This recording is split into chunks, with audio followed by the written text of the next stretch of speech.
Hello, my dear friends. Hope you all are doing good. Friends, in this video, we will talk about that visa which will provide you a direct path of PR of Australia. Yes, you heard a right thing, a direct PR, which introduced by the Australian government in last December only. So don't skip the video and just watch this video till end.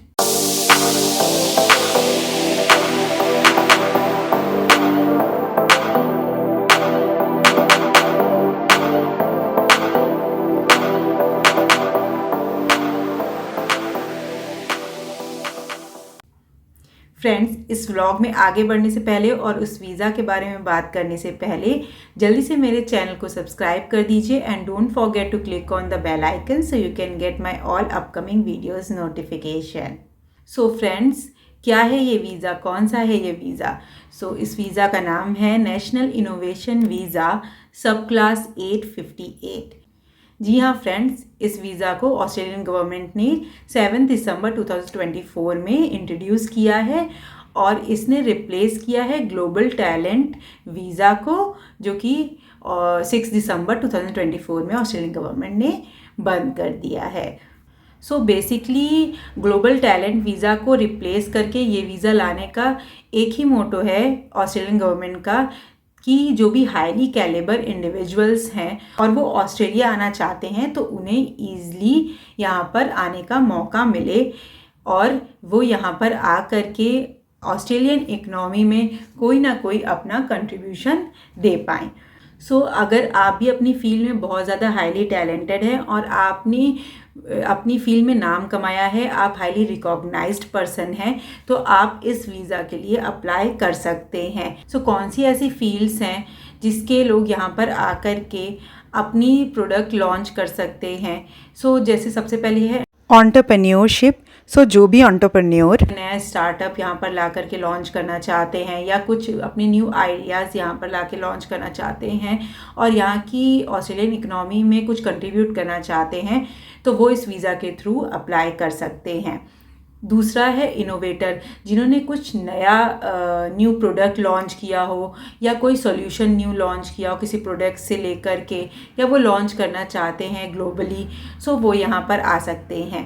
Third one is technology expert और researcher, like if they are from AI, robotic field or from cyber security or some advanced marketing fields, advanced manufacturing fields, so they can also apply, but they have to be a known or recognized person in their field. And the fourth and the last one is global talent. So that person who are good in sports, athlete or some another area and want to come Australia and represent the Australia, that can also apply for this visa. So friends, ये तो थे fields जिस field से आप इस visa के लिए apply कर सकते हैं। So now we can talk about how you can apply for this visa. So this is basically on invitation visa. That means कि आपको इस वीज़ा के लिए इनविटेशन आना चाहिए, तभी आप इस वीज़ा के लिए अप्लाई कर सकते हैं। और इस वीज़ा का इनविटेशन आपको कौन भेज सकता है? So the first one is Australian citizen of the same field and well recognised. The second, if he is not Australian citizen, then he should be a permanent resident and from the same field and recognized one. And the third one is Australian organization. So these are the person from your field only can invite you for this visa. So अब क्या करें, सिर्फ invitation पर ही है तो क्या कौन invite करेगा हमें, हम कैसे वेट करें, क्या हम अपनी तरफ से अप्लाई नहीं कर सकते हैं? So friends, you can express your interest for this visa. Yeah, right.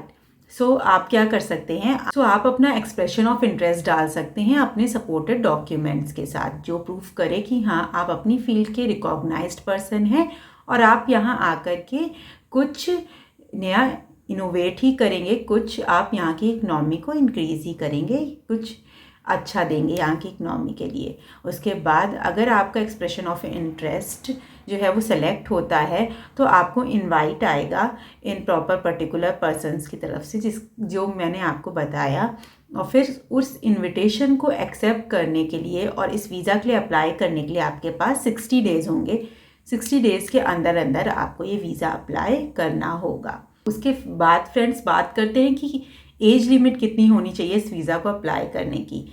तो जैसे हमारे पीआर के लिए है कि आप 45 के बाद नहीं अप्लाई कर सकते हैं, तो ऐसा कुछ इस वीज़ा में नहीं है फ्रेंड्स। यहाँ पर कोई भी एज कैप नहीं है, कितनी भी एज का इंसान इस वीज़ा को अप्लाई कर सकता है। उसके बाद अगर हम बात करें इंग्लिश की, तो आपको सिर्फ फंक्शनल इंग्लिश की ज़रूरत है, आपको प्रोफिशिएंट इंग्लिश की ज़रूरत नहीं है। फंक्शनल इंग्लिश का क्या मतलब हुआ? फंक्शनल इंग्लिश के लिए अगर आप कनाडा, यूएस या न्यूजीलैंड या जो किसी भी इंग्लिश बोलने वाली कंट्री के सिटीज़न हैं तो आप उसका प्रूफ दे सकते हैं, या फिर आप ये प्रूफ दे सकते हैं कि आपने अपनी एजुकेशन जो है वो पूरी प्राइमरी एजुकेशन इंग्लिश में की है, या 3 साल सेकेंडरी एजुकेशन के आपने इंग्लिश में किए हैं, या फिर आपने अपनी कोई higher education, post graduation, masters minimum 2 years के आपने जो है इंग्लिश में किया है। तो बेसिकली आपकी पूरी एजुकेशन जो है वो 5 ईयर की इंग्लिश में होनी चाहिए, इसका आपको प्रूफ देना होगा। या फिर आपने पिछले 12 महीने में IELTS या PTE का एग्ज़ाम दिया हो, जिसमें IELTS में आपके 4.5 बैंड और PTE में आपके 30 आने चाहिए। सो ये आपकी फंक्शनल इंग्लिश हो जाएगी, और इस वीज़ा के लिए यही इतनी ही रिक्वायरमेंट है। तो अब बात करते हैं कि इस वीज़ा की कॉस्ट क्या है। सो इस वीज़ा की कॉस्ट है 4,480 ऑस्ट्रेलियन डॉलर, जिसको आप पे करके इस वीज़ा का एप्लीकेशन डाल सकते हो। है ना दोस्तों, ये बहुत ही काम का वीज़ा जो आपको डायरेक्ट एक परमानेंट रेजिडेंसी दे रहा है ऑस्ट्रेलिया की।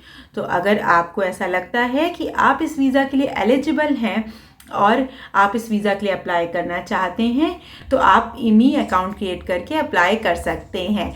पर जाने से पहले मेरे चैनल को सब्सक्राइब करना मत भूलिएगा, और अगर आपके कोई क्वेश्चन है तो आप मुझसे कमेंट सेक्शन में पूछ सकते हैं। Thank you so much.